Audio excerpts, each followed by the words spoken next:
Welcome back, Sunday Society, to another exciting episode of Taking Back Sunday. So excited. I'm Bianca. I'm Hannah. And I'm Autumn. We finally got her on the podcast. Yes. We've been talking about her for almost 2 years now. We're going on 2 years. Yeah, so. It's a blessing that we were able to get her in virtually from North Carolina. How has the weather been all the way over there?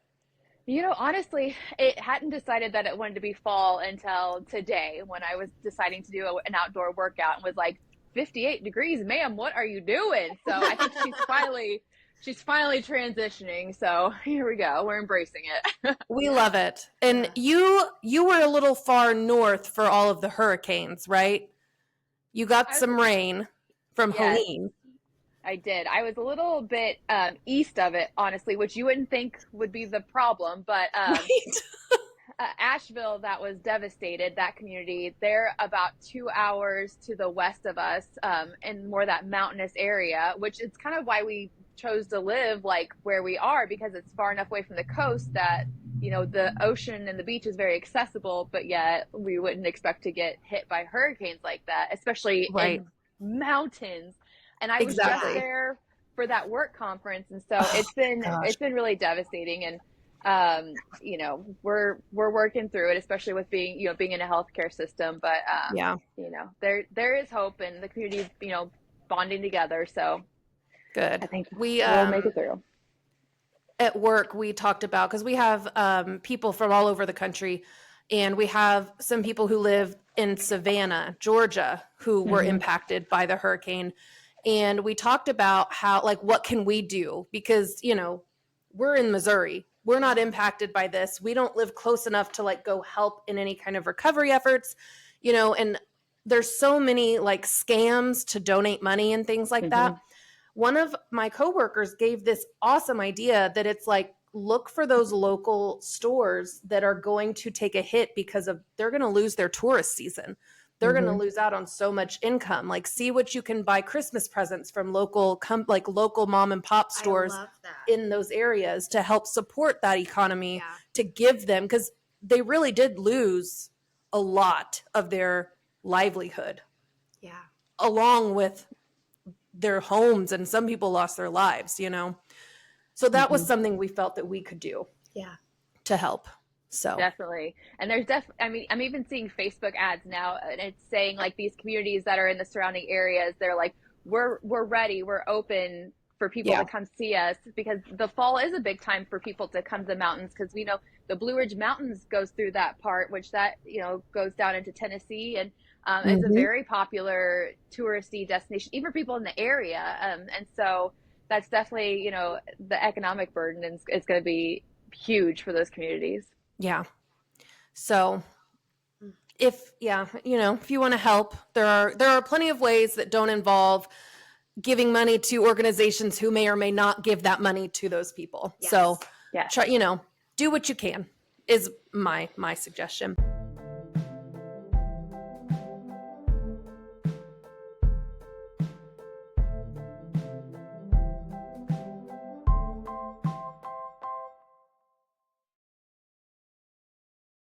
So switching gears a little bit into what our episode is about today, it is our Halloween episode, which I don't know if you know this, but all three of us love Halloween and spooky season.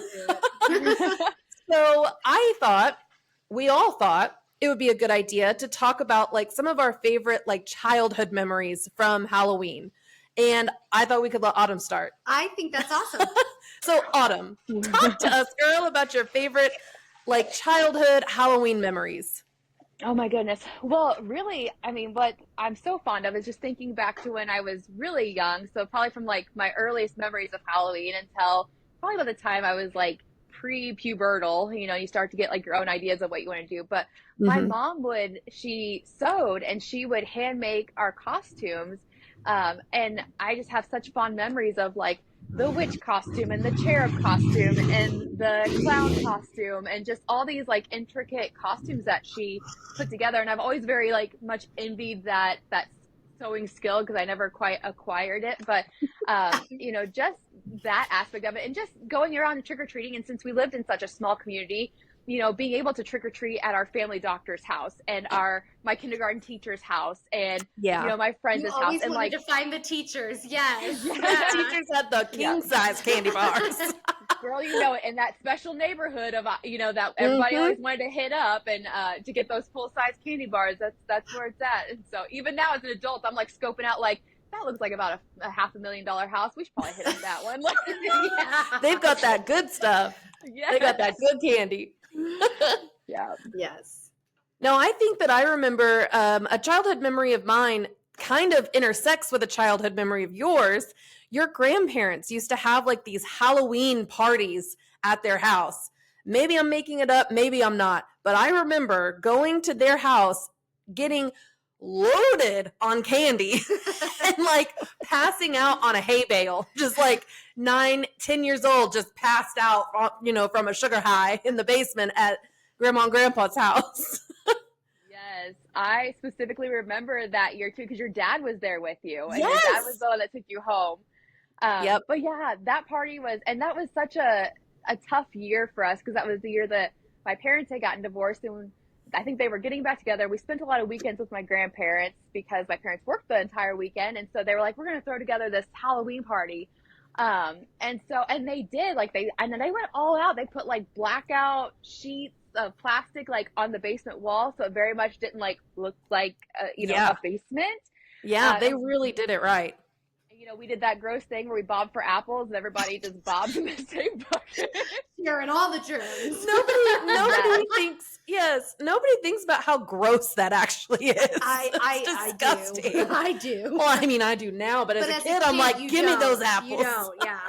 Get in it. And you know those were like probably like orchard apples, or somebody from the bar brought those from their farm, or those were probably some organic apples.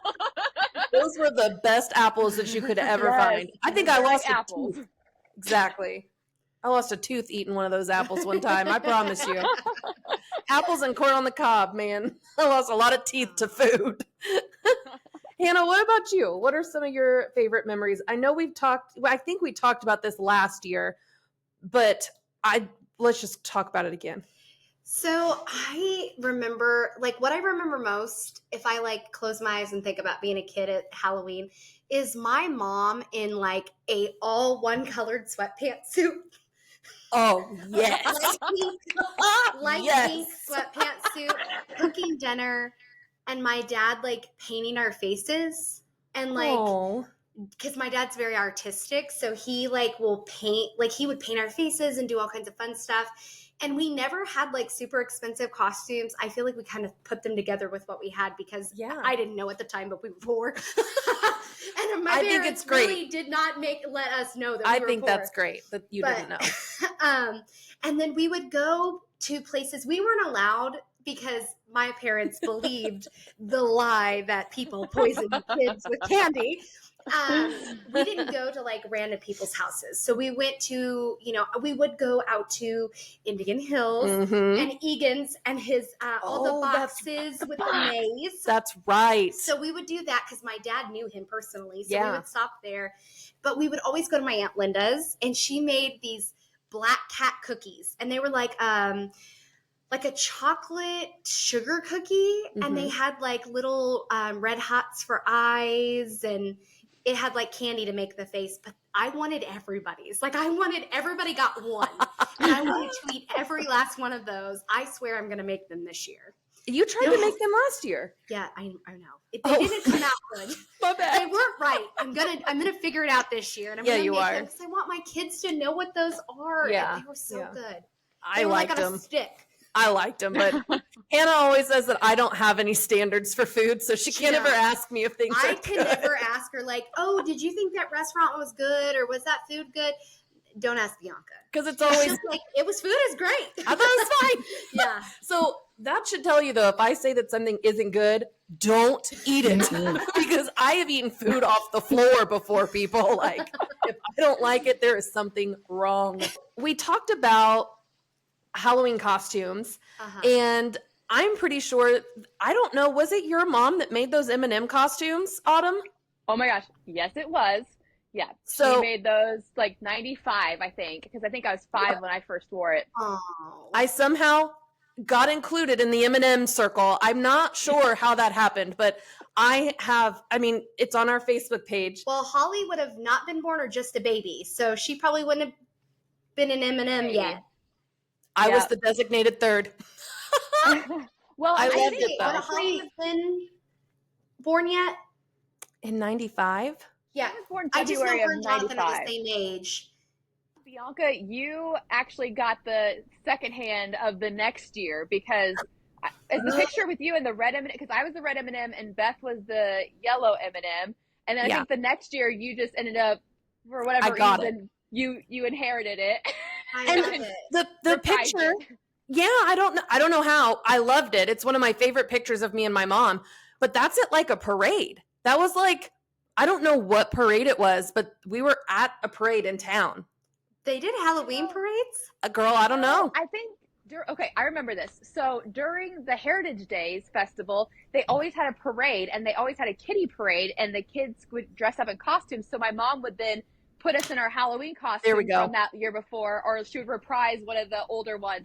But I very much remember that because we would just walk like a block in like Halloween an M&M costume. Yes, exactly.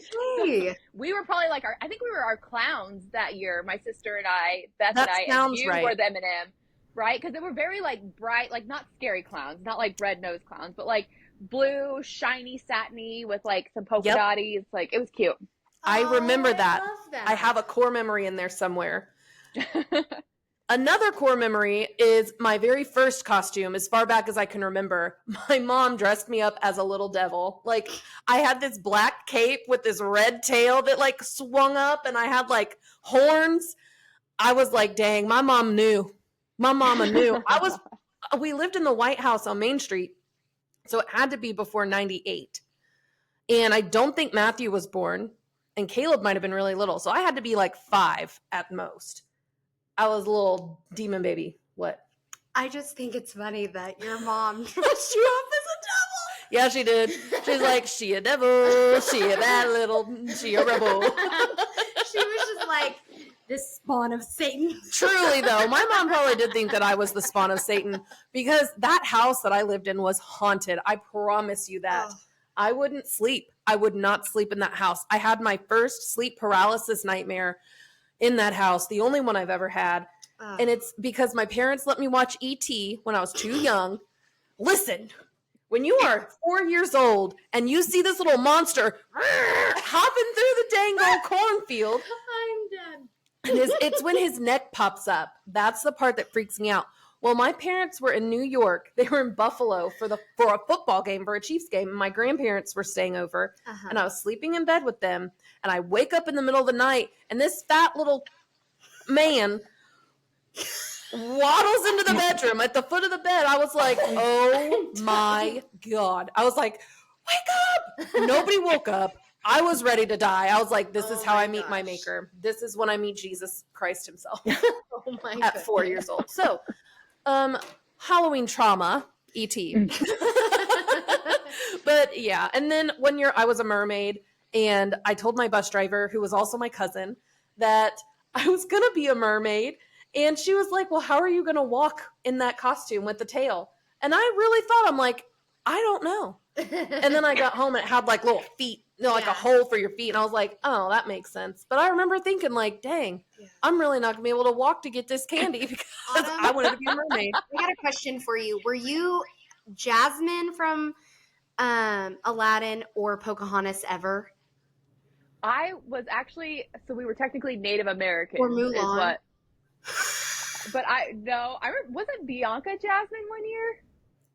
I don't know. I think I was Jasmine. I think so. Aladdin, or not. You were Aladdin? Jasmine from Aladdin, Pocahontas from Pocahontas, and I think I was Mulan from Mulan. Dang. all the big ones. All the cultures. All the cultures. Dang. You would have been. Back in the day, you could wear the fake, the fabric that made you look that color. We were just like Jasmine. We were like, Jasmine's the queen. We want to be the queen. Seriously, I thought she was the most beautiful person ever. Yeah, truly. Like I was just like, oh, I want to look like her. Yeah. We only had with her waist Belle? that's like this big and her butt that was that big. Yeah. And the pet tiger. I just wanted the tiger, to Oh, be yeah. honest. And the carpet. How Yeah. cool would that have been to have a carpet you could just fly around on? Yeah. Yeah. Very true.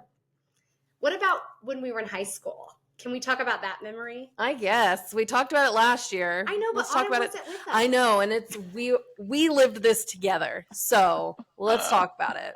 Let's talk about it. Autumn, do you remember when we did the seance at the battlefield? Or was it Oh at the my cemetery? God. It was at the cemetery. It was at the So- cemetery. It was at the cemetery. We went to Machpelah Cemetery that one year, but we also went to the battlefield another year. So like, you're not like crazy because I remember we saw the police come And we ran, and I we left ran. Hannah. Hannah's car wouldn't start, and she made me. Was it my truck? No, it was a green car. Oh, yeah. You had yeah, a green the car. Impala. Yeah, it wouldn't start, and you were like, "Come back and get me." I was like, I was in my dad's dually truck. I'm like, "There's no way I can turn around in this alley to get you." Sorry, I was Oh not my a ride or gosh. die. York got you, actually, I think.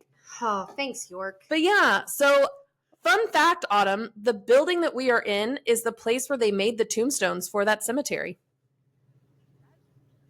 Crazy and kind of creepy. It is. It But is creepy. I don't get any spooky vibes here, so. I do. I feel like all of Main Street. It's a little creepy, but Spooky it is vibe. what it is.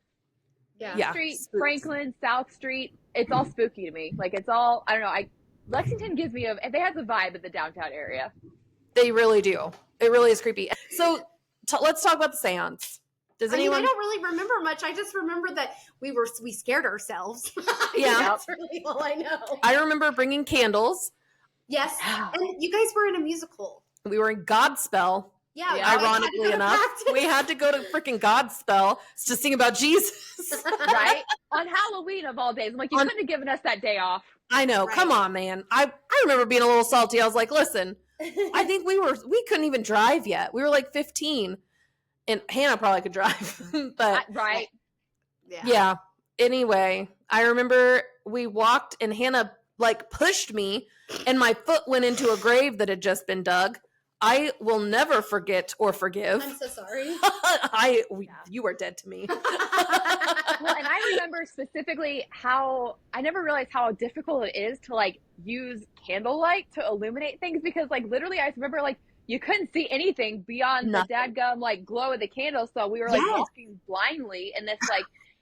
Yep. I mean, the thing is that there are no more plots left in Machpelah. It is full, but people who have bought plots like decades ago Mm-hmm. now are deceased are like will get buried. So you have those newly buried graves, but then you also have graves from the 1800s and like huge. I mean, just like set the setting for folks that because hopefully I bring some fans that aren't from the area so that maybe they can get like an idea. But these big like angel statues and tombs, and it's creepy. Yes. Yeah. And Aunt it's behind a Tracy. Pizza Hut or the, Yeah. the grocery store. That's right. So weird. I call her Aunt Tracy. It's Hannah's Aunt Tracy was telling us kind of about the people that made the tombstones, and she's got some pictures here of like the OG tombstones, and we'll take some and send them to you Yeah. so you can see because it is cool. And I actually, That's awesome. I didn't know that it was full, so that was think something the I learned. coolest thing about this building is that the gentleman that owned it, him and his wife owned it, he passed away very young. And because they had the same initials, she kept doing business back in the day. Mm-hmm. I'm assuming this is 1800s, early 1900s. It has to be. Yeah. So she does business and keeps the business going for what, 52 years? Is that what she said? I don't It was remember. 50 plus years. And used his initials Mm-hmm. because hers were the same so that she could continue to do business because women didn't do that back in that day. And I'm like, yeah girl. Yes, queen. I love it. Right. Yeah. So she had a crew that worked and did the stuff and she ran the business and kept it going. The OG Lexington boss. Yeah. Like she's a boss. That's awesome. I really, that was a cool story. And now my Aunt Tracy's sign that, for the business, it is very much looks like the lady that ran this business here. Oh, that's cool. Yeah. Yeah, it is. It So is I cool. feel like we've talked a lot about where we are, so we might as well. Do you want to? I talked about this place, where we are right now. If we could talk a little bit more about it. We did an ad last week promoting this place. This is River Wild, and it is in Lexington. It is at the corner of Franklin and 10th Street, right across from Hemp Hill. If you know, you know. And it's a local flower shop, and Tracy Leach is the owner, and she has a lot of homemade, handmade like crafts and floral arrangements and art. And I say crafts like it's art. It's not crafts when you're an adult. It's crafts when you're a kid. It's art when you are a grown person. And truly, there's some really cool stuff in here. Yes. This is creeping me out, though. Oh, the like little pilgrim person with the black cat. I love it. Yeah, I was and about to buy it. These Cheshire black cats are creeping me out a little bit. I love it. I wish you guys could see it, but we'll take pictures and post them. Okay, and then on the outside they have a beautiful patio that they constantly. I swear, it's like every weekend there's live music out here. So it's just it's a great place to come either get fresh flowers, or you can get flowers that last forever. I think I said that in the ad. Yeah. And then art, and then I think you can have some drinks and enjoy live music on the weekends. And if you're here after dark, you'll hear creepy noises in the back like I just did. Right? So, I heard that. Thank you. I didn't hear it. Girl, bye. What? Is it my sleep? No. It was like a drip. I'm sure it's like dripping water somewhere. Yeah. But... And now I'm not sure if I want to, but I know we have to because it's Halloween and we said we would. Let's talk about scary stories. And they're my favorite. I am actually starting to get that feeling where you get like tingly, like on the back of your neck because you're scared. I'm getting the heebie-jeebies. Autumn, if you would like to read one of our listener stories. Yes, absolutely. You pick one and buckle up because they're all kind of creepy. They are. So I was around 6 years old when this happened. I went to my cousin's house for a family party. My cousins are a few years older than me, so I'd often play by myself when I was there. My older girl cousin set up some Barbies downstairs on the pool table for me to play with. I was playing for a while. Everyone else went upstairs. I had to go to the bathroom, so I hopped down and went to use the basement bathroom. At this time, my aunt and uncle were having some plumbing or something going on. There was a hole in the ceiling. I looked up and I saw a glowing face of a young girl. I ran up the stairs as quickly as I could. I told my family. I remember asking my mom if she was looking down at me through the floor. They, of course, told me it wasn't real. Over the years, right, I told this story to my family, and my family remembered it. My cousins became heavily interested in the paranormal, so they claimed their house was haunted over the years, having numerous experiences as well. About a decade later, I was at my cousin's annual Christmas Eve bash. One of my cousins was telling a ghost story of his own, and so ghost stories became the topic. My cousin brought up my ghost story in their house and told me to tell it to their family friend who lives across the street. I relayed the story to him. The neighbor had lived in that house for many years prior to my cousins moving in. When I finished the story, he said, "Wait, you said you saw a girl's face? How old?" I said, "I don't know, but maybe 17-ish. He said, "Well, you're not going to believe this, but the family that lived here before your aunt and uncle had a teenage daughter who died of cancer in that house." Ooh. I got the chills. Yeah. The chills. Spooky. That one was, that is spooky. I feel like I don't think that I've told either of you this actually. When my parents first got the house that they're in now, we went in and looked at it. And I remember the very first day I was like, no, this house is not well. Like there's something not okay about this house. And when we got there, there was a dead bird like on the porch, like right in front of the door, and the door was open. And I was like, we're done here. Burn it down. That sounds like a scary movie, like the beginning, like foreshadowing. Yes. In a scary movie. Exactly. So I told my parents, I'm like, this is first of all a bad omen. Then we go upstairs and there's like a black cat in the closet. I'm like, well, the cat killed the bird, but also horrifying, like black cats. You know, God bless them though. We love the black cats, but scary. You're not gonna offend me. I don't have any black cats. Oh well, I like black cats. I'd have them if I could, but It is what it is. So then after that, like they were like, whatever, Bianca, you're crazy, which if you know my family, that happens a lot. I feel like every adult does that to kids. Yeah, but I was grown. I was 20. Oh. I was an adult. They I still was- be doing it. I was very much, they still be doing it because whatever. But I was very much an adult at this point in the story. So then they bought the house and they moved in, and every time I would go over there, I would get like a really weird feeling. I just didn't like to be there. And I would not go in there by myself. And there was one time that I went in there because their cars were there, but apparently like they rode with someone else to go to a different place. So nobody was home and I was unaware of this situation. And I was in the basement looking for Matthew. And I realized in that moment, nobody was there. My blood went cold and I hauled it back to my car. And I sat in my car until my parents got there. I said, "Excuse me, where are you?" They're like, "We're on our way home." I'm like, "You better get here now because I ain't going back in that house." So the house they live in now, the house that we recorded at, Yeah. that when we sit in the kitchen or in the living room, sometimes we hear things falling in the kitchen. And for a while, we would hear the cabinets open and close. There would be marbles that would roll across the floor. We called him Pablo. I named him Petey Pablo because I don't know why they decided on Pablo, but he lives in the barn and he's from the Civil War. He's friendly. But yeah, I'm so glad he didn't make an appearance on our podcast. I thought he was going to. I thought he was going to, I promise. Do you have any like supernatural experiences?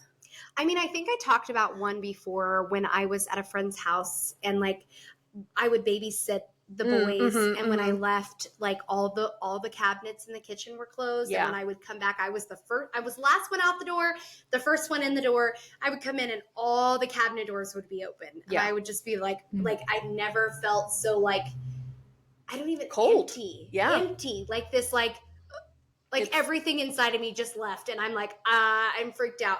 And then when I was talking about it to them, I asked, "Can ghost hurt you?"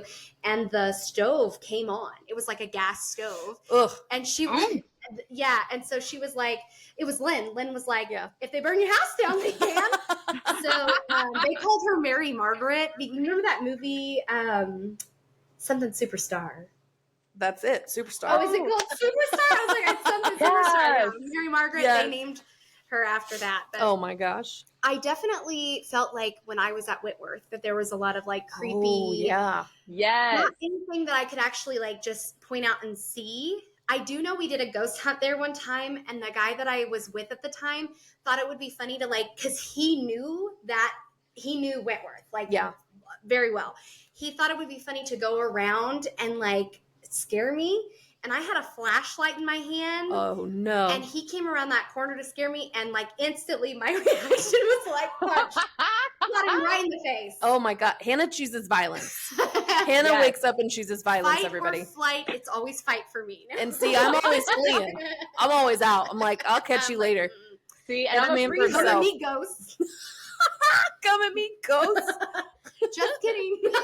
Shoot, yeah. JK guys, you're cool. We're cool. And then when Corbin was little, and so the house that we live in now, I grew up in for the most part. Mm-hmm. And when Corbin was little, him and I lived with my parents until I went off to college and got a townhouse in Warrensburg. But he like one time there was a picture in my parents' bedroom of Jesus like almost like knocking at a door, and he's like barely can talk, and he like looks over at that picture and is like says something like it sounded like Nazar or dinosaur, like he was trying to say dinosaur maybe. Anyway, he was scared and he jumped on top of me, and all I knew what to do is I was like, "I rebuke you in the name of Jesus. I rebuke you in the name of Jesus. I don't know what it is, but go away." Like, because I was scared to death. He freaked. I mean, he was fine, and then all of a sudden, out of nowhere, jumps on top of me. And he wasn't fine. Even two. I mean, he was probably Oh. barely one. Yeah,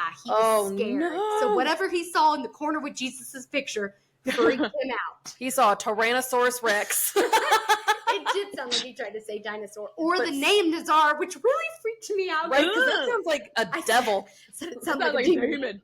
demon. It does. It does. Yeah. All So- right, your turn. Oh, What yeah. scary stories do you have? Yeah. So really, I mean, when I think about like scary stories or like creepy houses, for instance, like I always get drawn back to the house that I grew up in when I was like really little, the house on 16th Street. That's what I was going to ask. Is you Mhm. had creepy stuff By the happen there. hospital.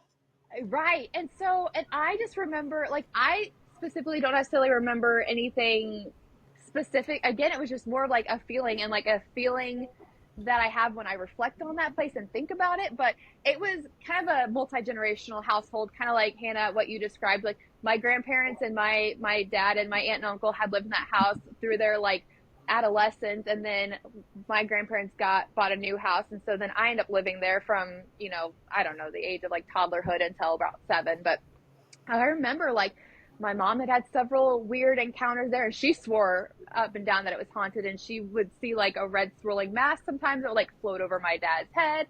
I guess one of my cousins had said something about like my grandma used to, whenever they started, because they did a bunch of renovations there when they first got it, and my grandparents, I guess my grandma was hearing scary movies. Autumn, they're always doing renovations now. It's always, they're like, leave our house alone.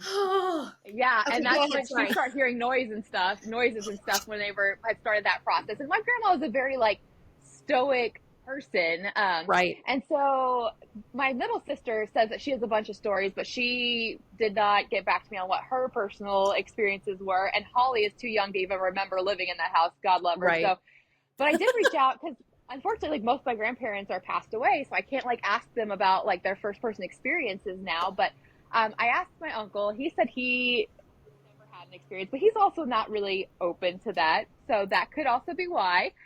Yeah. And then my Aunt Amy more like remembers my grandma talking about it, and I think just kind of having a spooky vibe as well. But, and so I like did this deep dive because I'm like, okay, so what is it about this house? Like, you know, because I mean, first off, you just look at it, it's like got this stucco 4-point star with a circle in the middle of it and the front of this house. And that always really like intrigues a lot of people because it's like, what is with this star? And it's not just like a normal 5-point star, but it's a 4-point star. Yes. So I do this like deep dive, and I'm like, what in the world does this even need? And I know there's a Google Maps picture of it I was actually looking at today because I was like trying to Google like what is the symbolism, and I cannot. I mean, there's just really not. It's not a popularly recognized symbol. And so my mom had always told me that the house had been a church, like that's why it was built. And like honestly, the dining room was gigantic, and it kind of made sense. It's like, well, that could have been. I was always told like that was the sanctuary area, and so I kind of like had that in my head, but I cannot find any records of it. And if you get on like Zillow or things like that, like it claims the house was built in the 1940s, but then when I looked at the national, like the state register of historic protected places, that place is actually listed as built in 1864. That would make more sense to me. Yeah, me too. Yes. And I actually contacted the person, and I said I wouldn't like use their name or anything, but the person who then their family purchased the house after we had moved out of it to see if they had any experiences. And so that person also asked their family members too, because she still has a family member that lives there, but just to kind of get the feel for it. But and one person said they found like a musket ball there one time in the house, or it was either that or a coin. They couldn't remember exactly which one, but they found like a really old object, and then they found like a really old seeming whiskey bottle in the shed. I'm like, was that from my family? Because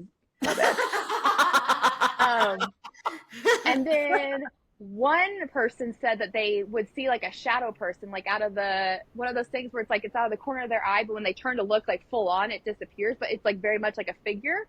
And oh my gosh, Frank fell my skull. Okay.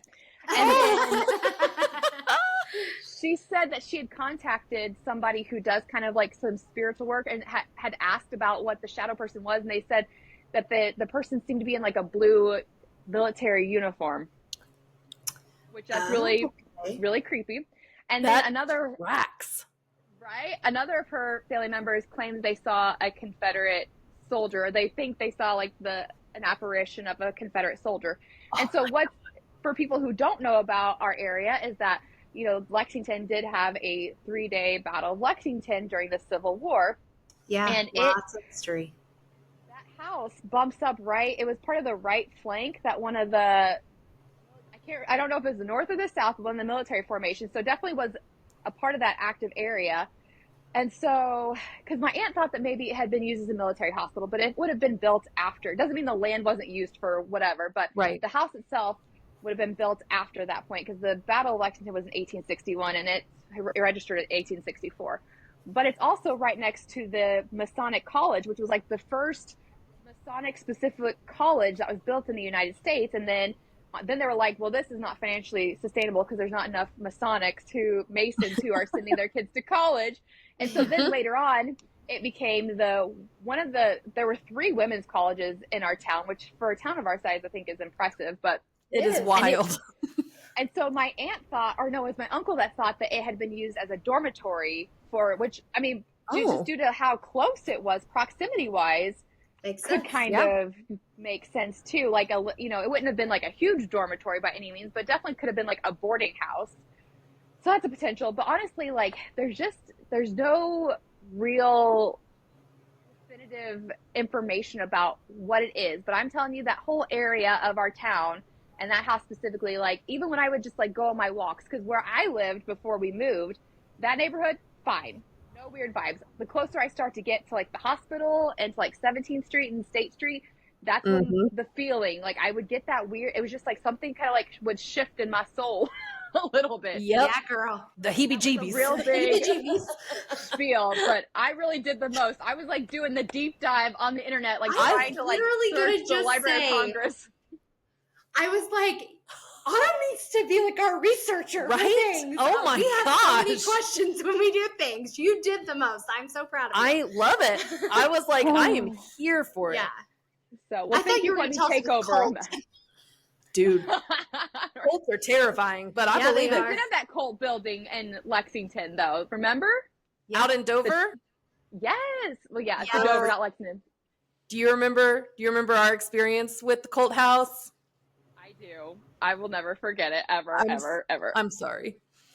So my boyfriend at the time, Tyler, and I, and Autumn, and Cody Ralston, for some reason, Cody and Tyler were best friends. I was getting ready to make that connection. And we were best friends. Okay. And we went out to the cult house and played a prank on Autumn that I got snatched up, and she really freaked out.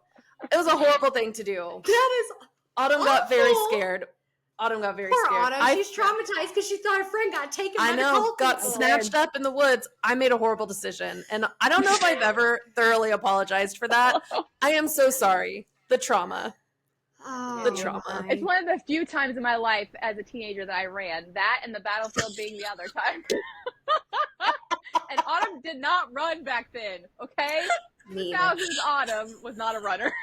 Hannah's the one that would walk the mile on purpose, and Miss Cole would make us sit there and watch, and we're like, can we just go inside? I am tired and hot and I was thirsty. so rude and disrespectful to her, but I had like a deep love for her at the same time. So it was like a playful thing, but I'd be like, I'll run when you run. Let's go.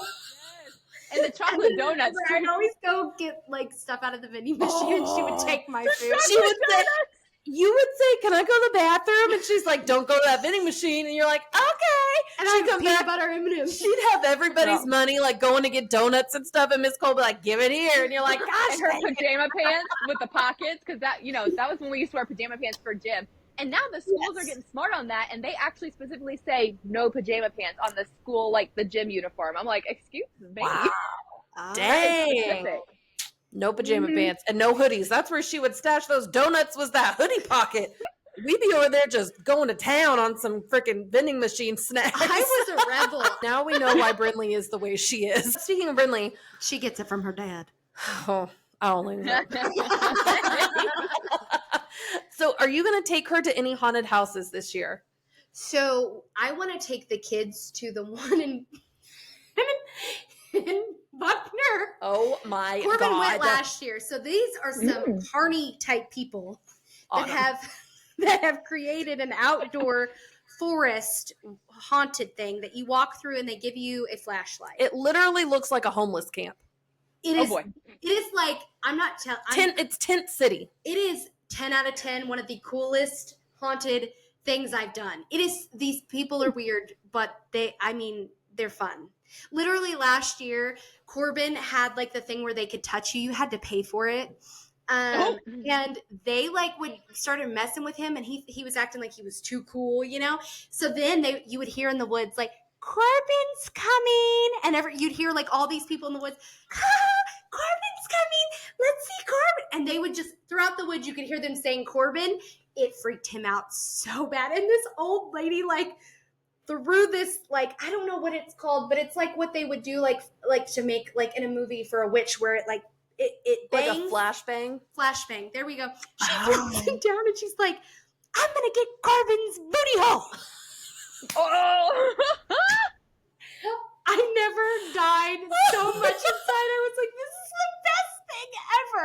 They literally, he was the star of the show, you guys. Oh my God. It was awesome. I didn't even think that was weird. That is the weirdest thing I've ever heard. I'm Every like, time you tell and me. we're out. Saying it now,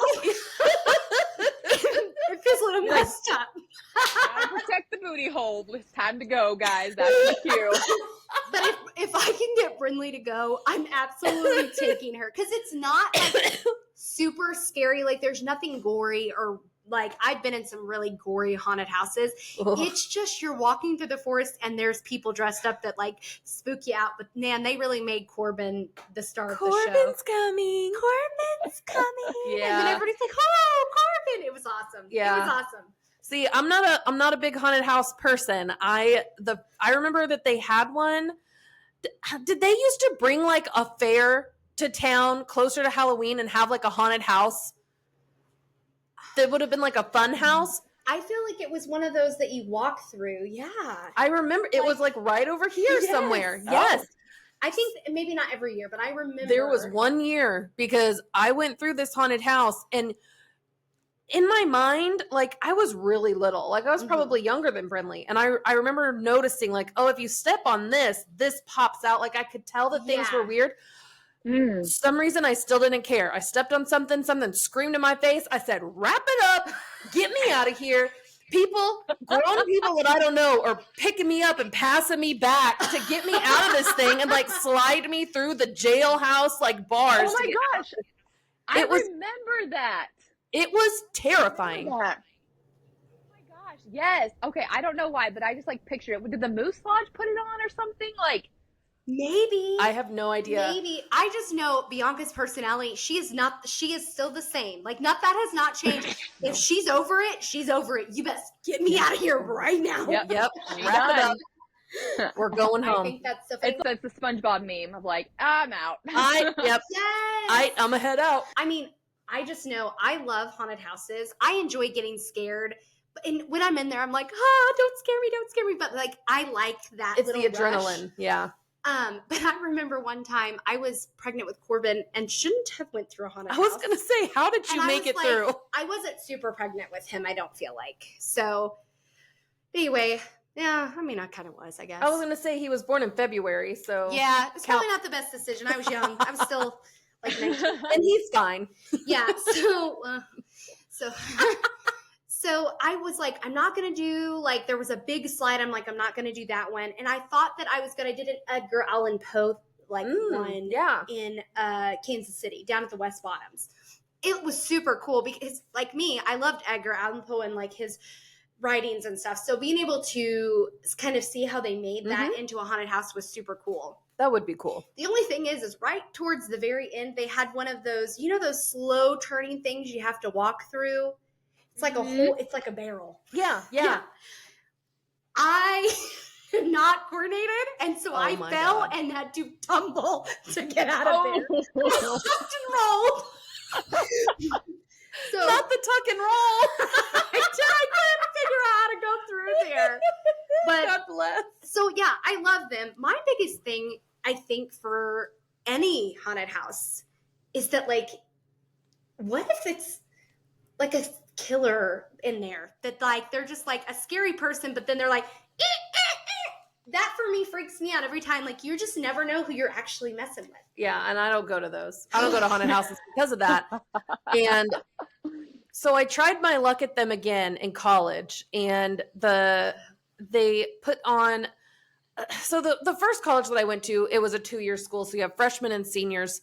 The seniors put on a haunted house for their freshmen. It's like a fun thing of like a rite of passage, like, come, let us scare you, basically. And it's like, cool. So I went through this, and I remember I took I took a turn into a room that was set up like the Ring, and there was a girl. And so we had a lot of international students. Yes.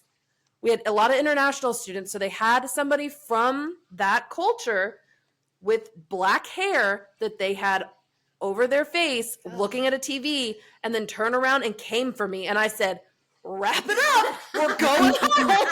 And I hauled butt through this thing, and someone grabbed my leg and I like kicked them. And I completely missed like my senior's room. And they were convinced that we didn't go. And they were offended. They were so mad. I was like, listen, I got the black hand mark on my calf from where some heifer grabbed me when I was crawling through this space. I got too scared. I don't like it. Yeah. Get over it. But it's because I think that it's tied into what you're talking about, where you don't know who's putting these on. And there is a super haunted house. Like, I don't even know that we would call it a haunted house at this point. It's like a serial killer's lair is how I would describe this. And Autumn, why don't you tell us about this creepy AF place? Because oh my gosh. No thank you. Yes. Okay. So what Bianca is alluding to is McCamey Manor, which is a very controversial place. So yeah, while haunted houses may be some people's cup of tea, I highly doubt that the one that we're going to discuss is one that people are interested in for the most part. So if you've ever heard of McCamey Manor, you probably know it's not your average haunted house. It is located now in San Diego, California, although it was previously in Tennessee, and then he kind of got ran out of there, and then packed up and went to California. So bye, Felicia. Yeah, exactly. Well, Tennessee said GTFO, and he said, okay. I'm gonna head out. So this manor, and it's like every Halloween, it comes to light again, although it runs year round. But so it's made headlines for its intense, immersive experiences that challenge the limits of fear and endurance. Russ McCamey, a former dog trainer and also former naval member, I don't want to say officer, he was just like in the Navy, right? Okay. Has a passion, or he says he has a passion for horror, who created this notorious venue in 2005. But what draws people to an experience that many describe as psychologically and physically intense? At McCamey Manor, participants undergo a unique blend of horror, psychological games, and physical challenges, often lasting several hours. Guests sign a lengthy waiver, and by lengthy, it is a 40-page waiver that outlines the extreme nature of the experience, which can include everything from sensory deprivation to simulated torture. For those who seek thrills, it's an adrenaline rush like no other, but it's not without its controversies. Recently, the Hulu documentary Monster Inside, America's Most Extreme Haunted House, has put a spotlight on Russ and McCamey Manor, revealing a deeper layer to the chilling attraction. The documentary presents a nuanced view showcasing both the allure of the manor and the significant backlash it has faced. Many participants have come forward to share their experiences, some describing feelings of trauma and PTSD after the event. No way. No freaking way. Right. Go figure. So, shocker. Critics argue that the experiences of McCamey Manor can blur the lines between entertainment and abuse. While participants willingly sign up for the experience, the intensity has led to serious discussions about consent and psychological impact. In the documentary, several individuals recount their struggles, raising valid concerns about the effects of extreme horror on mental health. Russ McCamey maintains that his goal is to create a unique and thrilling experience that's both entertaining and challenging. He often emphasizes the safety protocols are in place, and he claims to prioritize the well-being of his guests. Crap. Rolling my eyes. Yeah. Good God. The testimonies in Monster Inside suggest a different story, with some participants feeling that they were pushed beyond the limits in ways they hadn't anticipated. Yep. People have suggested that he is a sick psychopath that uses these experiences to legally torture people. Ding, ding, ding. Ding, ding, ding. Nailed it. So, but the actual manor has become kind of a character in itself in the narrative. It's a carefully constructed environment designed to evoke fear and unease at every turn. With its eerie decor and labyrinthine layout, every corner is meant to surprise and terrify. This immersive setting amplifies the psychological aspects of the experience, leaving guests on edge. In light of the documentary, McCamey Manor has faced increasing scrutiny. Critics have called for stricter regulations on extreme haunted house experiences, suggesting that what happens inside these walls should be more closely monitored. While Russ stands firm on his practices, the growing conversation around safety and mental health in the horror industry is hard to ignore. People have even stated that they actually can't tap out when they beg Russ to stop. If you want to see what these experiences are, he does have a YouTube channel where he shows clips of his haunts, but not the full experience. To see the full experience, you have to be part of his Facebook group, which you're only privy to if you've actually like been on one of the he calls them tours. Oh my God. But there's information out there. So he like shaves people's heads, like women's hair. That's the scariest thing you could probably do to me is like just shave. I'm gonna be one ugly bald woman. Oh my God. No, it's horrible. It's the sensory. I watched a few little clips and I was like, oh my gosh. Yeah. I remember when I like this kind of first emerged, and it wasn't 2005 when I first heard about it, but it was before this Hulu thing came out, because I remember it was like a BuzzFeed article or something on Facebook. And I was like, what in the actual, what is this guy doing? How is this legal? And I know I read that you had to like go through, and I don't know if this is still the case, but you had to go through get like a waiver from your doctor. You have to have like physical, emotional waivers saying that you are physically and mentally capable of this. It's basically torture. You're basically in a torture chamber for like to a 24-hour time frame or whatever it is. I knew that when I watched like a clip, there was a woman that was like begging him to stop and he wouldn't stop. And I was like, so what is the like, don't they shoot at you too? Like, do I remember that they can shoot you with like pellet guns and stuff? I don't know. It's a big no for me. So, and one of the big draws. So there's a lot of people that are just thrill seekers for various reasons. But one of the other draws is that he claims that there's a $20,000 prize for anybody who can last a certain amount of time or like beat the manor, right? That's right. To go through all the challenges. However, the scam of the whole thing is that, first off, there really is no manor, okay? It's his front yard and his backyard. Like he never actually takes. He like claims he has a 200-yard underground haunted water swimming challenge. His property is not even big enough to accommodate that, so that's impossible.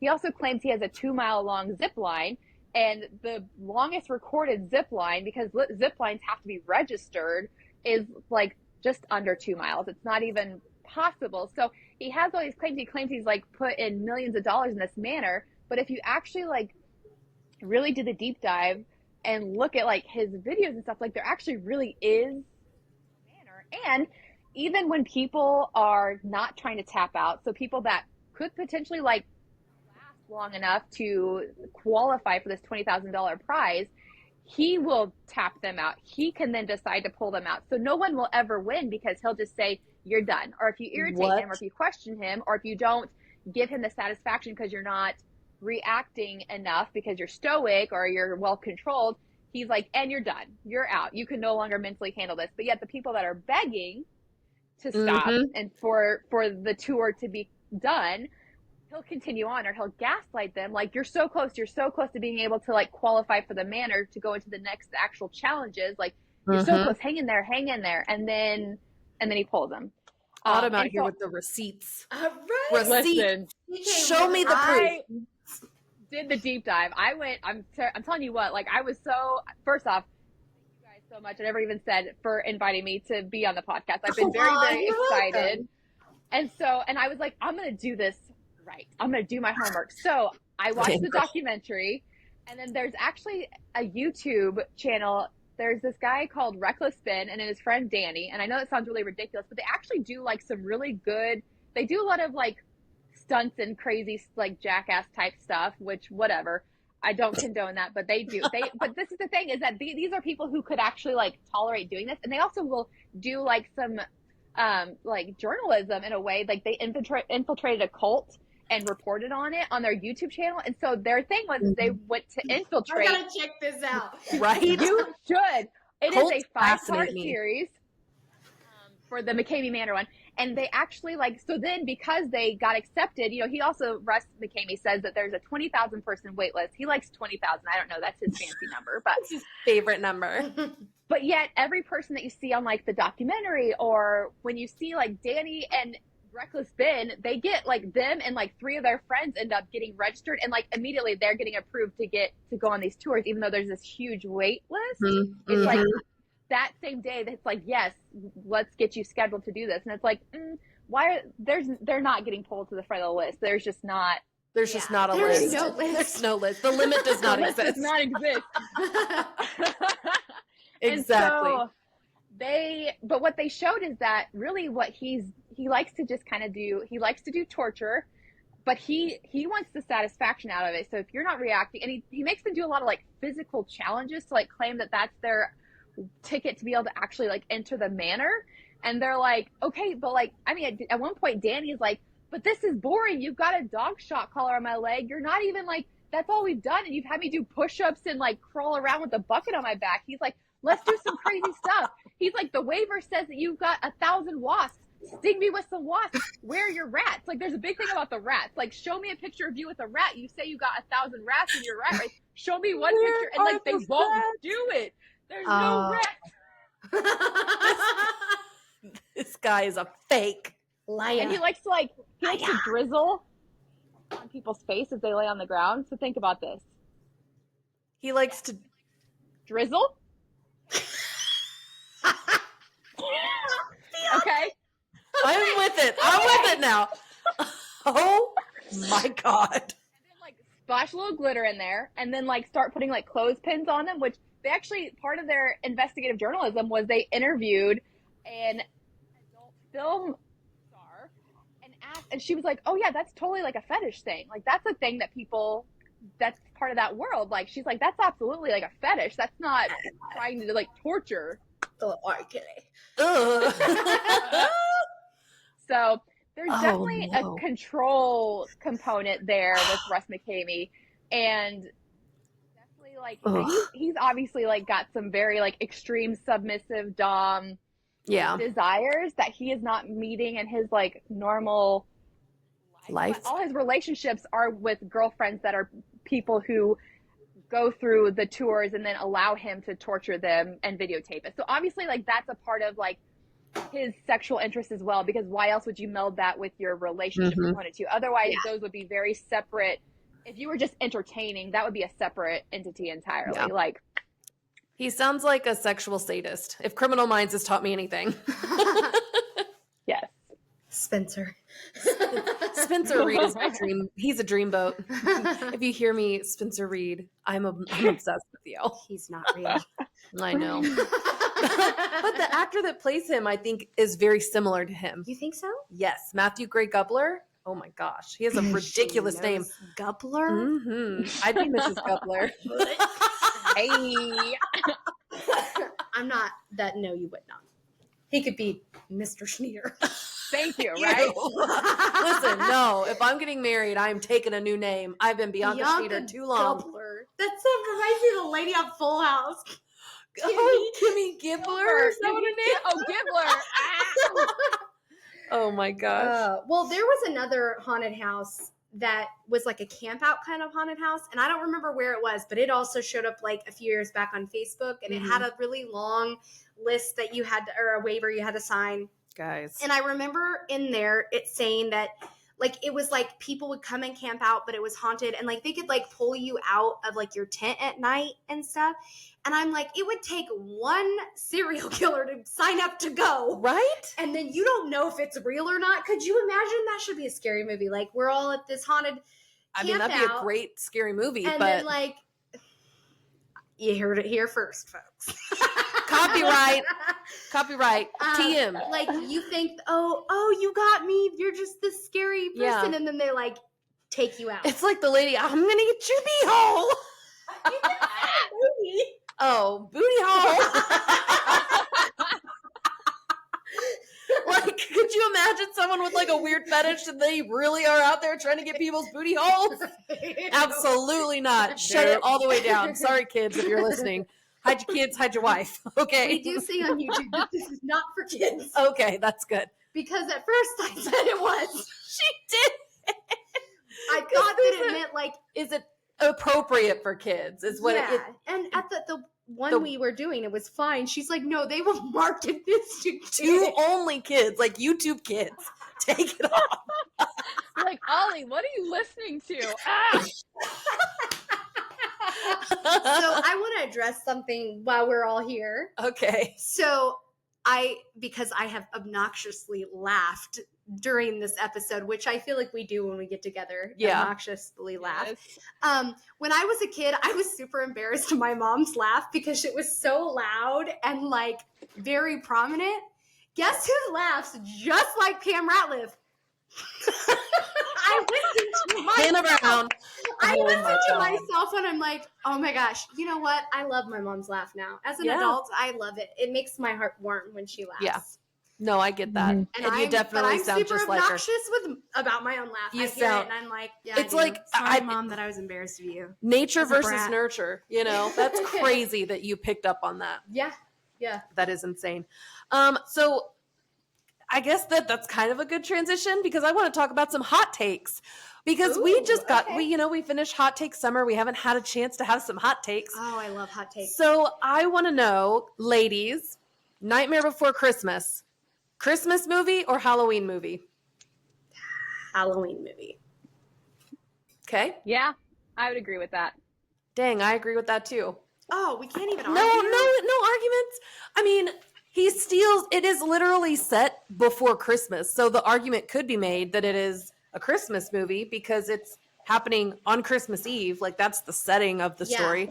And I think that's when people say it, like, I definitely feel like though, like when we're watching it or when it's airing on TV, it's definitely always Halloween time. Yeah, it's always like 30 Nights of Halloween or whatever on ABC Family. That, to me, is a scary movie.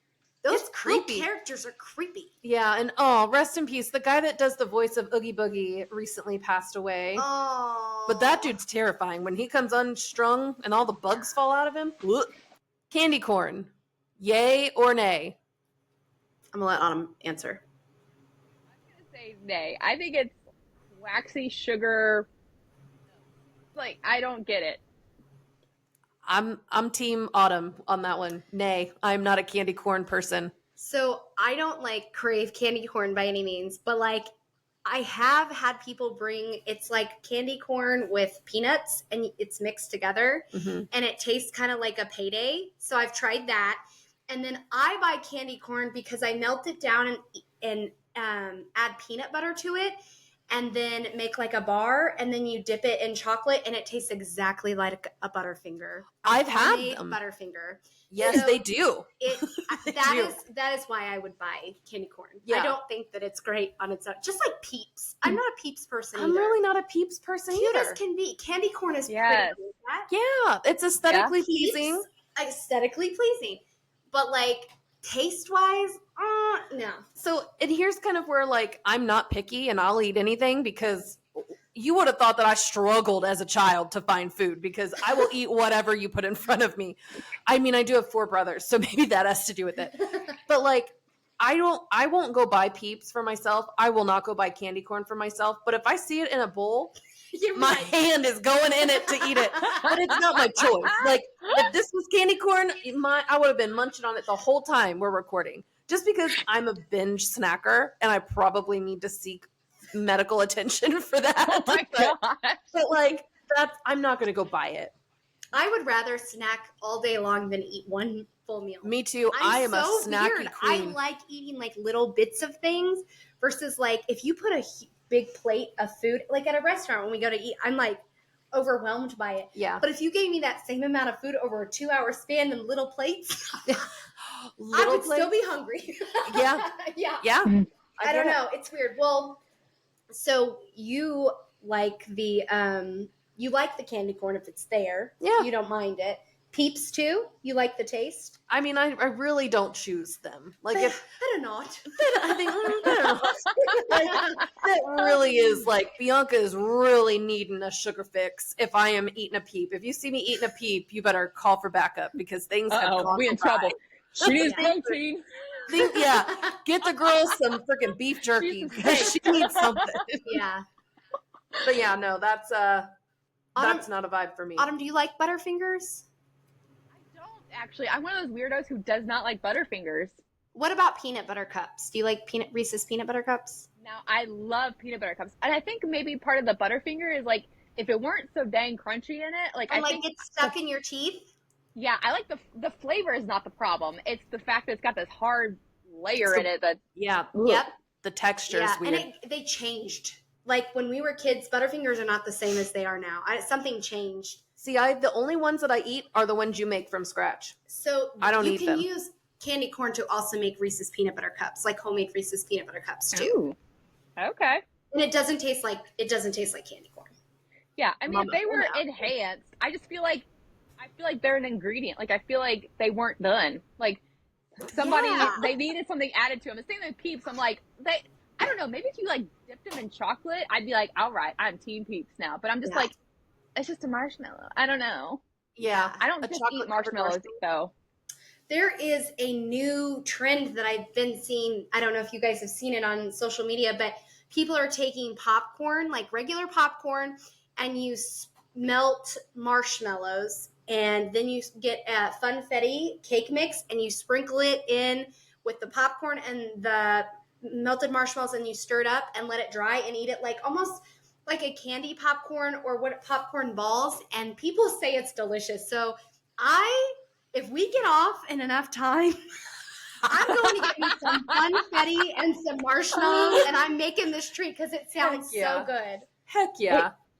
You had me at funfetti cake mix. That's Right? my favorite dip is like with the funfetti cake And mix. so, so good. Funfetti is, you can add it to all kinds of stuff. Yeah, it is. Yes, like It makes me think of like the Dunkaroos, the funfetti, like graham cracker sticks you dip in whatever. Yeah, I think those like are called icing. Dunkaroos. Yeah, they are. Yeah, and that's what that dip that I make is called Dunkaroos dip. So Yep. there you go. There you go. For it.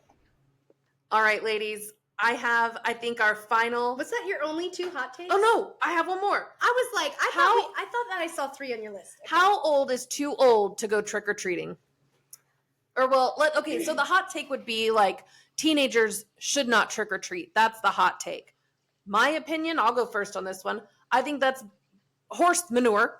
And I think that if you want to go out and trick or treat and be a kid for a night, get your costume on and go out and trick or treat. I'm going to do it. Whatever. I'll dress up as whoever you want me to be if I can get some Butterfingers. And you're going to knock on people's doors by yourself? And By myself, trick or no. treat? No, but that's why I have friends with kids, so I can take the children with me and be like, hey, only want some candy. Taxi tax. That's right. That's right. So do you think that teenagers are too old to trick or treat? What do you think, Autumn? I think no. I think as long as they're not, because you see those movies like Hocus Pocus and stuff where the teens are out there like being bullies, like that's a different thing. But if they're kids, I mean, I remember trick or treating until I was like 15. Like I think 15 was probably the last year. I think we all did it. Our group of us did it together. But like I am actually like really, and I think I don't know how Hannah feels about this, but like I'm kind of bummed whenever my oldest doesn't want to trick or treat anymore. Like this may be our last few years of him enjoying it. And honestly, yes, I'm all about the mom tax too. Sometimes I'll just walk up there and I'll dress up and I'll just be like kind of just low key, like have a bag like, oh yeah, great, I'll take one too, no problem. Heck yeah. Heck yeah.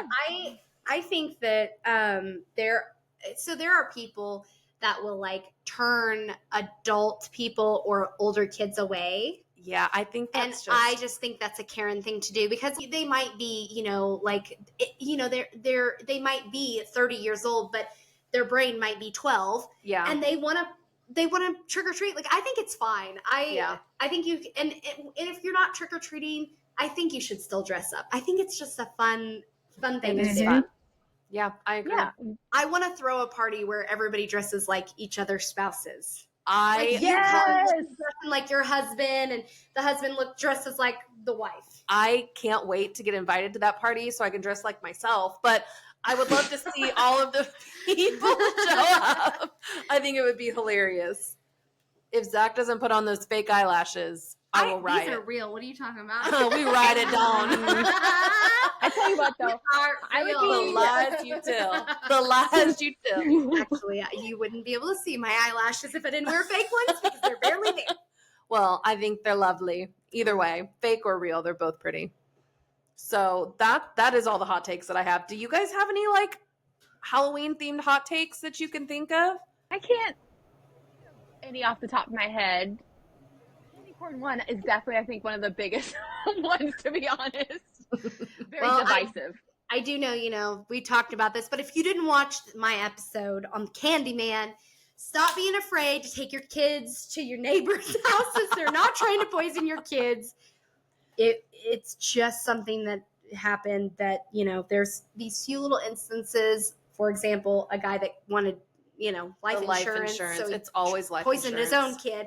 But there's not people out here putting thumbtacks and poisoning your kids' candy. Let them enjoy it. Let them have them. But I promise you, on the news, because this will come out like 5 days before. Yeah, this comes out the Sunday before Halloween. This week, you will see on Fox 4 pictures of Reese's Pieces or Reese's Cups with thumbtacks in them. I'm like, this is not real. And it always comes out that it's somebody. A hoax. Yeah, it's a hoax. Somebody was just wanting to be on the news. Yeah. Yeah.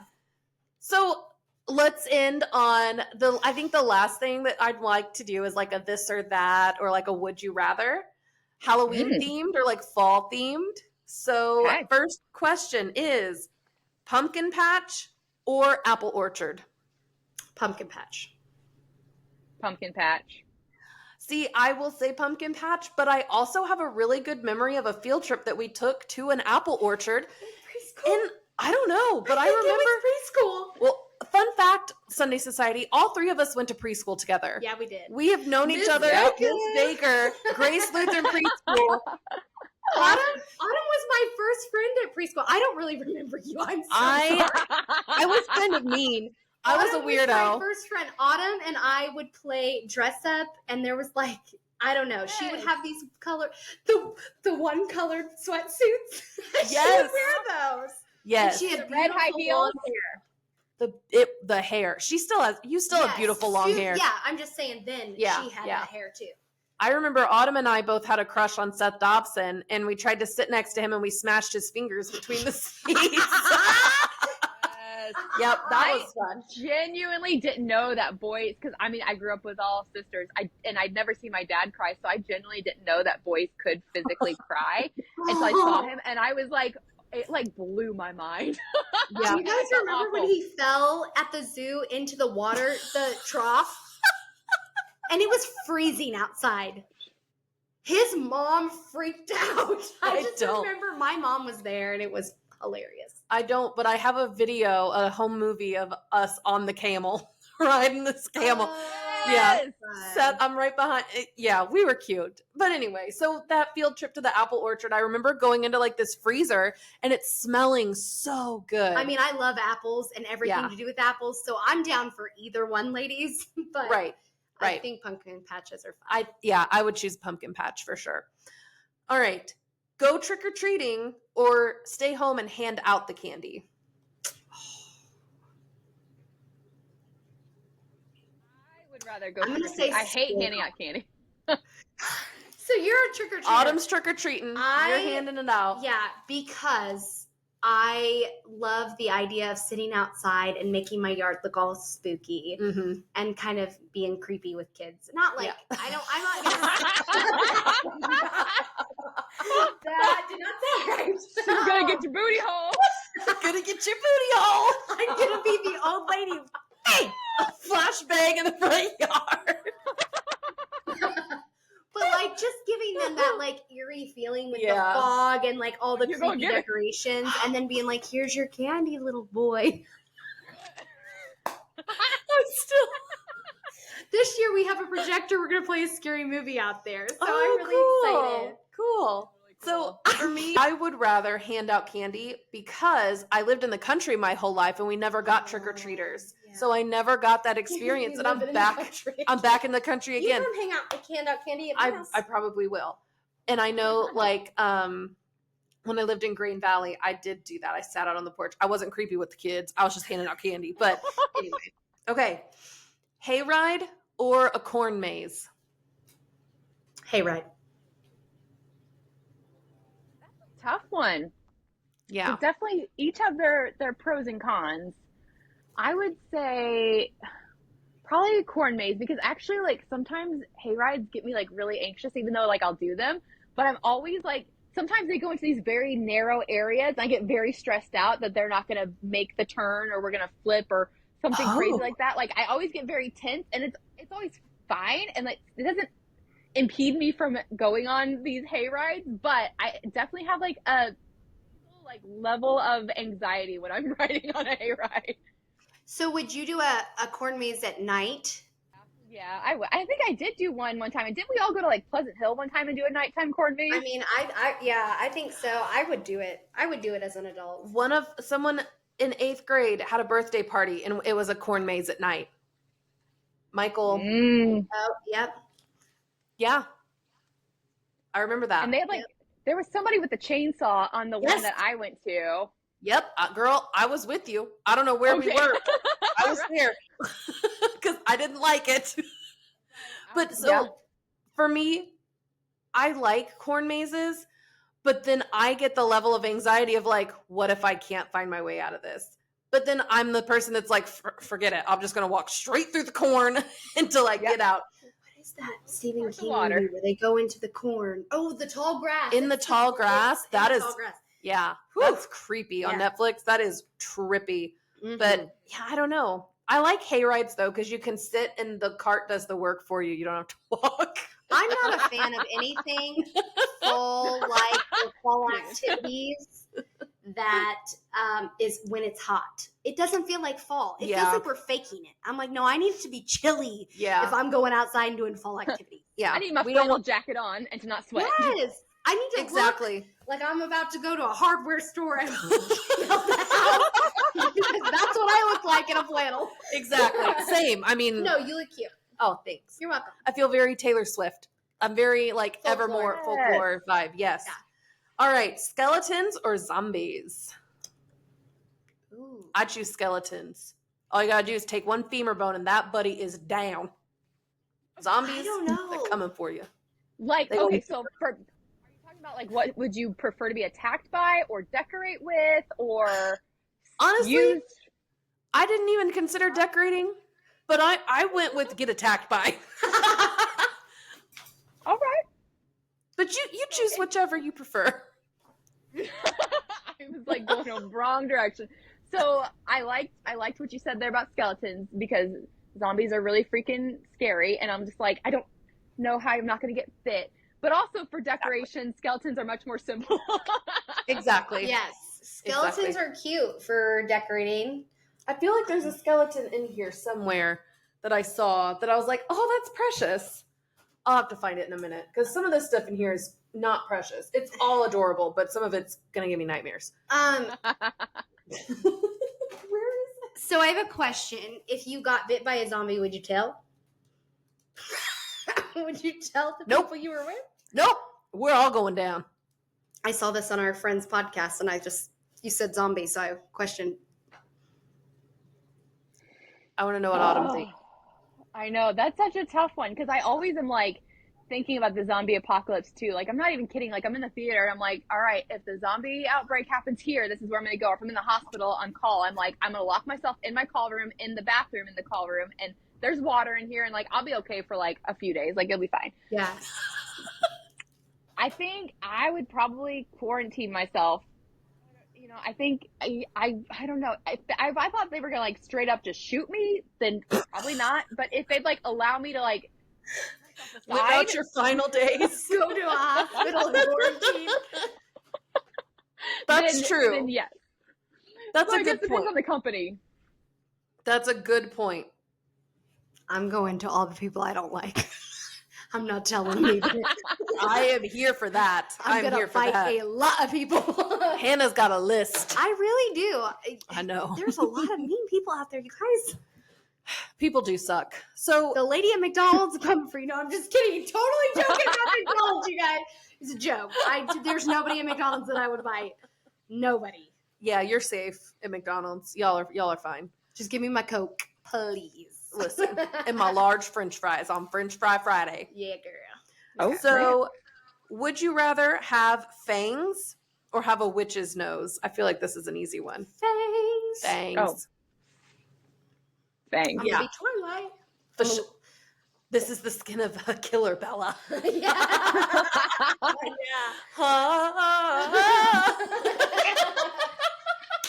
Oh man, I love Twilight. I still do. I don't care. I know people make fun of it now. I still love it. Yeah. It's the only book series that I've read through the whole series twice. Dang, Read it girl. twice? I've actually read it 3 times. Dang. Yeah. Dang. Yep. I Team. read Okay. it in high school. I think it was high school. Yeah. Yeah. And then college, and then after Brindley was born, I read them again. So Team Edward or Team Jacob? Oh, Team Edward. Okay. I'm also Team Edward. Yeah, I don't know, something about you sucking my blood and being all cold and dead. I love it. Make me invincible, baby. We went there. Cute costume or scary costume? Either or. I'm a mouse. Duh. It makes me think of Mean Girls. When she shows up and she's like, I'm an ex-wife. And she's like hideous. And everyone else is in like lingerie with bunny ears and stuff. Yeah. Yeah. So I'm going scary. I'd rather be scary. Yes, I think I'd rather be scary. But I think also if I can be funny, that's always a better alternative to me. Yes. Yeah. Or ironic. Like funny or ironic. Ironic like, ones are my favorite. Yeah. You know, or like you were talking about being the crazy cat lady last year. That one qualifies. I was Mona Lisa last year, and I just feel like that was hilarious. Like if I do say so myself. I was Static Cling one year, and I just like pinned a bunch of socks to my shirt. I think that, and you don't even have to go buy a costume. Exactly. Yep. And that's fun. I like that. Yeah. You know. Yeah. I love creativity. Like people just come up with creativity. My favorite costume of all time for anybody that I've ever seen is little tiny Corbin with this like skin mask on with a chainsaw. We were on we helped with like a scary like haunted hayride, and he's like, he's like this tiny person with this skin scary mask on. He was creepy. Oh my That gosh. is Yeah. scary. That is Yeah. scary. The people were freaking out. I looked like some possessed like woman from The Ring, kind of. And they like saw me and they were like, whatever. And then here comes Corbin out of the woods, and they were all like, ah! See, little kids that do that stuff that's scary. Yeah. Like kid Right? killings. It's Yes. terrifying. Children of the Corn, Chucky, all those. Exactly. Yes, Shut it yes, down. Yes. Shut it down. It's funny that you mentioned The Ring because the next one is The Grudge or The Ring. Ooh. The Ring. I'm a diehard fan. Of Always. which one? The Ring. Oh, girl. Same. I think it's like one of the most creepiest One of the movies. best. Conjuring and The Ring are up there, like top Yes. tier for me. Do you I mean, guys the know? idea of it? Oh, that was genius. The writers, Yes. that was It really- great. Yeah, it really is a good movie. Do you guys know my story about The Ring? Nope. The first time I ever watched it? I feel like you Did told somebody me. call you? No. So I watched it in Odessa when I was with someone babysitting and went home that night and woke up in the middle of the night and had to go to the bathroom. But we had this like weird like wreath thing on the wall that looked like Samara with her hair over her face. And I wouldn't get up to go to the bathroom and I threw up all over the floor because I was so scared. Oh. Oh, gosh. I'm sorry, I'm laughing at you. No, it's But hilarious. that My is- parents make fun of me all the time. They were ticked off that The drama. I threw up. I was just like, bleh. Like I was so scared. Oh my god. But I swear to you, that thing looked like Samara. I was like, we ain't going to the bathroom. I will just die here in this bed. But so that's my story. Michael Myers or Jason Voorhees? Michael Myers. Only like because Jason just gives me the I think Michael is less scary than Jason. Interesting. I'm Michael Myers just because I love the Halloween franchise, like Enterprise. I feel like I definitely have watched all that much more than Friday the 13th. Plus, you know, it's just like teenagers acting up at camp, like whatever. Like, but Halloween, like he's gonna get you. Everybody is at risk, you know. And just like the family lore. I mean, I know Jason Voorhees has his own family lore, but the family lore behind it, and Jamie Lee Curtis being like Scream Queen, like I think it's just like classic. Like That so is so classic. true. So I would choose Halloween, the movies, over Friday the 13th. Yes. But I think I would choose Jason over Michael Myers because Michael Myers, you don't like, there's no motive. There's no reason. He is just evil. Mm-hmm. Jason, it's like revenge because people bullied him and they killed him. And like, that's I'm the just vibe. thinking, who could I get away from? And Jason Sloan. See, Bro, how are you? You mean Michael Myers? Or yeah, Michael. I'm sorry, Michael. How are you catching up with these people? Listen, I don't know, but I feel like I could connect with Jason and be like, listen, I was bullied too, bro. Like, we are in the same bully boat. We will both be surviving. Like, I get it. Kill these kids. We will these kids. Right. Plus, like, we were the nerds in high school too, so it's like, no, we're the good kids. We're boring. Like, exactly. We're not. Exactly. You're not catching us in the boys' camper. I'm gonna tell you that right now. We're gonna be out here like playing board games and making friendship bracelets. Weird. We're the ones doing the seance down at the lake, and Jason's like, "What's up, you guys?" Like, nothing. Jason just chilling. Like, good luck. Yeah. Don't mind us. Go get them kids. Get him. I saw him at cabin 3. Snitching on them kids. So that's why I would choose Jason, because I feel like we could relate. We would bond. Yeah. I'd be like, what up, bud? All right, I have one more. Trick or treat? Treat. Trick. I'm tricking all of you. Oh, I thought what we wanted. Oh, I just mean in general. I just meant in general. No, I'd be tricking people too. I'd be tricking. She tricky. It's tricky, or whatever the song is. We have like a life-size. We have a life-size skeleton that I've definitely scared Neil with at Halloween time. Oh, like I set it up in a laundry basket, so like when he came in and he laid down in his closet, he would just see him standing there. Yeah, I love that. I'm a trickster. I would say I'm a but trickster. If you're offering, I'm going to give you a trick or a treat. Please give me a treat.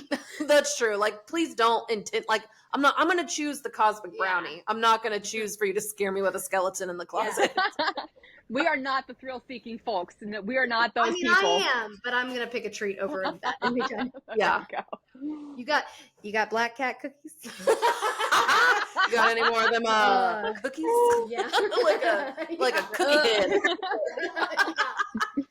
So Bianca and Autumn, I have thoroughly enjoyed this. It feels like a reunion. It does. I would love if we ended with some creepy stories, like we're sitting around a campfire. Imagine this is a campfire, everybody. And we're making s'mores and roasting hot dogs and hoping Jason doesn't come get us. And so I thought maybe Autumn, if you wanted to share some creepy stories with us. Ooh, yes. Okay. I just want to say really quick why Autumn's getting her stuff together. She is a professional at this. You have done really amazing. nailed it. Thank you. I love the ambiance. I know the Mona Lisa, the candle. I'm like, we should have made it darker in here. I know. I keep looking like, what can I turn off? The ring lights. But these lights look great. Yes. Okay, so I actually, I'm going to share a story that Hannah had found on TikTok. It comes from a poster named Ashleen on 7/14/2024. So she was in the video at the age of 7. She was living with her family in the suburbs of Chicago, about 30 minutes southwest of the city. She remembers that her parents went bowling every Friday, so she knows this incident happened on a Friday. She states that a teenager named Maria was babysitting her and her little sister, who was around 2 years old at the time. She lived in a split level house, and Maria and her little sister were downstairs, and she was in the kitchen, and she was looking out the back window. She thinks she may have been waiting for the neighbor boy who she had a crush on to come outside, which we've all been there. Okay. Right. While peering out the window, she noticed a dark figure by the apple tree and lake in the backyard, which, first off, apple tree in a lake, that's a scary ass backyard, okay? Just right there. Right. That is not the vibe. Set the scene, okay? This was at dusk. Yes, of course it was. She stated it looked like a black panther and was the size of a black panther. They had a cat, so she knew it was at least 6 or 7 times bigger than their cat. She proceeds to yell for Maria to show her the black panther in the backyard. Maria was caring for the 2-year-old, so she was taking her time. She states that at one point, this black panther turns and makes eye contact with her, and she is standing there in shock at what she was seeing. She states the black panther was jet black, except for on the side of its head was a white patch of hair. Ashley says they stare at each other for a good 5 seconds or so, and she finally hears Maria coming into the kitchen.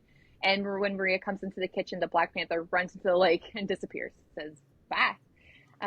So later that evening, while in bed, Ashley hears the doorbell ring about maybe 11 p.m. because her parents were still not home yet. They were usually out until like 1 a.m. They were getting lit at the bowling alley, y'all. That is some lit city dedication. Shoot. She decides to get out of bed and watch Maria answer the door from the top of the stairs. Ashley watches from the stairs, and Maria lets this man in who is wearing all black and had a very pale complexion. Okay, Maria, you are a crappy babysitter, first off. Right. Like, fired. Straight up jail. Like, are you kidding me right now? That's the number Straight one rule. to jail. Do not answer the door. Yeah. Nobody in my house answers the door. Have you never seen a scary movie, Maria? Yeah. At 11 o'clock at night, if it ain't the cops, then I'd be like, show me the warrant, because you ain't coming in. Sorry. Yeah. Show me the warrant. Where's the bracelet, Cora? Right. So she tells Maria, or he tells Maria, that he's a traveler who's gotten lost and just needs to use a phone. No. We don't have those here. Absolutely not. This would have been in the 90s, so people didn't have cell phones like we do now. After he makes the phone call, he goes to leave and looks up at Ashley at the top of the stairs. When she turns, she says a patch of white hair in the same exact spot that the white patch of hair was on the panther is noticeable. He looks at Maria and says, "Thank you for your help. It's really easy to get lost in the shadows." And he leaves. She told her parents they chalked it up to a big imagination and that it was a regular cat, but they did fire Maria for letting some stranger in. Yeah, they did. They fired her. I mean, thank God, Maria, you let in a black cat into this house. My gosh, just let the devil in. So Ashley has done some investigating into this, and there are multiple Black Panther sightings in the state of Illinois, especially around Chicago, even though the Department of Natural Resources maintains that there are no Black Panthers in the area. If you want to be more freaked out, you can go check out on TikTok, as she follows up from this post about others in the 90s in the area that had the same sightings of a Black Panther near that lake. Was it a shapeshifter? A little girl with a big imagination. First off, can we just stop gaslighting kids? Like, Right. Thank you. What was that? It's that podcast you turned me on to, the Let's Not Meet. And like, Yes. there's this one where I listened to tonight, and the girl was like, I saw a man sitting outside the window, and I went and told my mom, and she's like, no, it's fine. And I'm like, you didn't even check? You didn't even look? Jeez. It's so true. Like, all the time. Check the closet. We check are not the bed, same parents that we were raised with. no. Like, we're not the same parents. I No. mean, like, out there with the flashlight. And my taser. you Right. know, like, come get Amen. your son. Amen. you know? Like, this man had the same white patch as the Black Panther. Moving. Yeah. Again, wrap exactly. it up. Bianca's out. We go, yep, new state. Here we go. Bye. Yeah. Yep. Man, our 90s parents did Wildin'. not care. Wildin'. They were like, you're on yo. Right. Bummer. They're like, you You best have be to work seen Kool-Aid. better. That's Go right. watch your cartoons. Right. Exactly. Yeah. Go turn on the Rugrats. Oh, I couldn't watch Rugrats. Oh, that's right. Right. That's right. My mom thought Angelica. Angelica was mean and it was bad, so I didn't watch it. She is mean. She was horrible. Correct. Yeah. Stupid babies. Bianca. Probably. Just kidding. Probably. Well, that was terrifying. And shapeshifters and like skinwalkers scared the ever-loving crap out of me. Yeah, I don't know if we call them shapeshifters still or if skinwalkers are the same thing, but let me just tell you, it Mm-mm. all freaks me out. When we went to Tennessee, I was like, if y'all Oh. hear something in these woods, No, no, you you don't. No, you don't. They say if you like hear your name or anything. All right, Autumn, what is our next listener tale? Yes. Okay. So we have the friendly incident. So when I was a young child, 7 or 8 years old, I was already suffering from insomnia. I was also terrified of the under the bed monster. My brothers, being good big brothers for the most part, gave me an idea. They said I could have an imaginary friend and have them live under the bed, so that way there would be no room for the under the bed monster. Everything. So I made I made up an imaginary friend, a little boy who looked just like me and would lay under my bed and talk to me at night so I could go to sleep. Nope.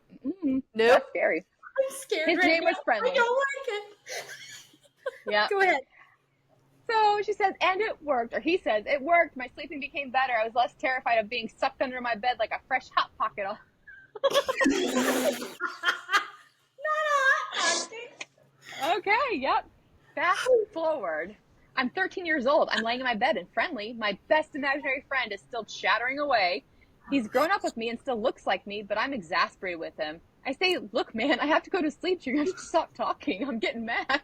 An hour went by, and he wouldn't be quiet.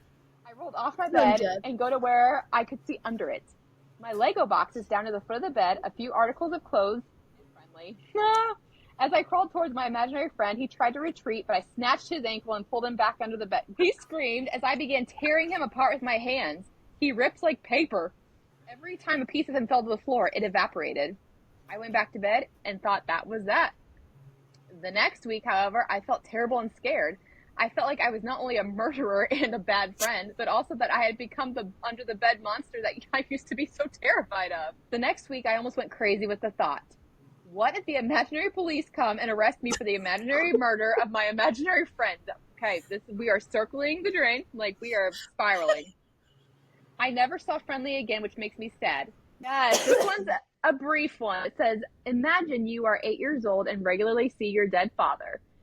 So much so that you question why everyone is so sad 2 years after his death. Then your mother and grandfather take you to a seance. It's with 13 of the top people from Psychic Research Society, but you don't know that because you are only a child. After the lights are dimmed, you see several people whom are anxiously trying to talk to you and a couple of black Scotty dogs running to you and back to a stranger. At 8, you've already learned to question everything you see. The first words from these living strangers are, what do you see, child? Terrified because the room now has over 20 people and you know only 13 are actually alive. Dun, dun, dun. That's terrifying. And so I watched a TikTok where they have like a taxi driver who's also a medium, and someone got into his car and he was like, you gotta get out. Yes. He's like, I'm a medium. She was a mortician. Yeah, she worked at a morgue. Yeah. Yeah, he said, I'm a medium. I can talk to people. 20 people. No, girl. He said, you got in the car and like 200 people are in here. Is it 200? He said, there's 200 dead people in here. And she said, oh, it might be because I'm a mortician. And he's like, that's it. Bye. You gotta go. Numbers, like, you gotta get out. That is madness. That is scary. I will say, like, I do feel like I have felt the presence of things, but I have never seen like somebody that has passed, like in real life. Like you and I are talking right now. I've never seen that. I saw that ghost one time at the ballpark at the church, which I think we have a listener story that also talks about that church, like baseball field. So Matthew and his friend at the time took a Ouija board down to that baseball field at the church and apparently got a little girl to laugh. And then like, yeah, I'll find the story and I'll read it, or like we'll find a way to post it because he wrote it so lovely. I was very proud of him for his writing skills. So I need to get that so I can read it. No. But yeah, no, Ouija boards are a no for me. No, that's a no. Yeah. It's a big bowl of nope flakes. Yep. One thing that my parents instilled in me is you don't play with that stuff. And yeah, no, I don't play with it. You don't play with the devil. I don't even like to watch those types of movies where people are possessed by the devil. Yeah, like The Exorcist, I've seen it, but that stuff scares me more than any other kind of scary movie. Yeah. Like possessions and stuff. Yeah, like The Exorcism of Emily Rose, traumatized. Oh, yeah. Hated that movie. Yeah. Ooh. We got to stop talking about that. I'm getting cold. It's kind of chilly. So one TikTok that I saw that I had Bianca watch. So I had her watch it, and I was like, I really wanted to add this in, and then I thought we wouldn't, but then I think we need to talk about it. So this girl is, I would say it sounds like maybe she was like young, but like not super young. So maybe like 13, 14, 15, somewhere in there. So she's in a dream in her bedroom in the attic. Oh, I'm thinking of a different TikTok. Okay, I remember this one now for reals. So I'm on the same she's page. in the attic, asleep in her bed, and she dreams that this woman and this little boy ghost come up, and the little boy wants to play, and she's like, okay. She tells it way better. Go find it. It's funny. So they're like playing, and they're playing arm wrestle, and she's like, there's a little bit of give and take, and then like he wins, and And then at some point, his eyes kind of shift and he gets this creepy look at his eyes and he's like, I don't think you want to play this game. And she's like, oh no, I'll play. And so he pins her hand, like grabs her hand and digs his fingernails into her hand. It's like, I win, I win, I win, I win, I win. Okay. And like at some point, like he turns into like this big dark figure and like she jumps. When she wakes up out of this dream, she is standing on her feet. Whoa. Like in real life. And she like goes downstairs and she says that her mom would have priests bless the house all the time. And she's Red like, flag number 1. I'm gonna need you to take the holy water and go up to her room. And she explains, and her mom's like, you need to take the holy water and the salt, and you need to do it. You're gonna spread salt in that room and the holy water in that room. So she goes back up on to the attic and is spreading the salt on her bed. She goes to use the holy water and it hits her bed and sizzles. She said she missed almost every stair. She like one stair and down 13 stairs to the bottom. It was like, I ain't going back up there. No, That absolutely not. I have goosebumps. Yeah. Yeah. I don't like it. I don't like the sizzle. And the I don't little like the boy sizzle. like, I want to play, okay. And then the I win. When she was doing that, I was like, That's the part that freaks me yeah, out the I got most. goosebumps. I don't like it, girl. Yeah, so creepy. Well, that's an excellent story to end this on because I want to go home. I'm a little scared right now. So, Autumn, thank you so much for. Ooh, look at the aesthetic. I love it. I'm all about an aesthetic these days. I love it. It's great. We are so thankful that you joined us. You did such a good job. We need to include you in all of them. Yes. We need your deep diving skills. I know. We could totally be like Delia and Britt and Ashley Flowers because they're like the ultimate trio. They are. I'm going to grab my light too now. Yes, girl. Ooh, my bat. So thank you guys for listening to this. This was kind of like a small little friend reunion. It was wonderful. It was so fun. Yes. It was a great way, I think, to end a spooky season. Yes. And now everybody knows what Autumn looks like. You see her. Yes. Now you have a face to a you name. all the time. All the time. I love it so much too. I'm like, what is me? I'm famous. Yes. That's me. We stay shouting out our girl. Yeah. So so much. Please like and follow us on TikTok, on YouTube, on Spotify, on Apple Podcast, on Facebook, on Instagram. All beans, greens, tomatoes, potatoes, yams, ham. you name it. Yeah. But until next. We got a big announcement to make. You all are the best. We have hit over 100 followers on Spotify. What are we at? 108. 108, you guys. Thank you so much. We appreciate you. We're getting sushi. Let me tell you, we are getting sushi. We have now done this twice, thanks to freaking Spotify. So we were almost to 100, and then we had to start all over again. So thank you for all the love and support. We love doing this, and it's awesome to see those numbers climb. So thank you, everybody. Well, until we see you in November, when we are going to talk about not spooky stuff. Yes. I know we have our slang episode coming up, and I'm so excited to keep researching that. We are probably going to have special guests on that one as well. So. Yes, I can't wait for that. So have a wonderful, safe Halloween, and we will see you guys next week. I'm Bianca. I'm Hannah. And I'm Autumn. And we are Taking Back Sunday. Woo! Oh, I love it. Oh, that was great.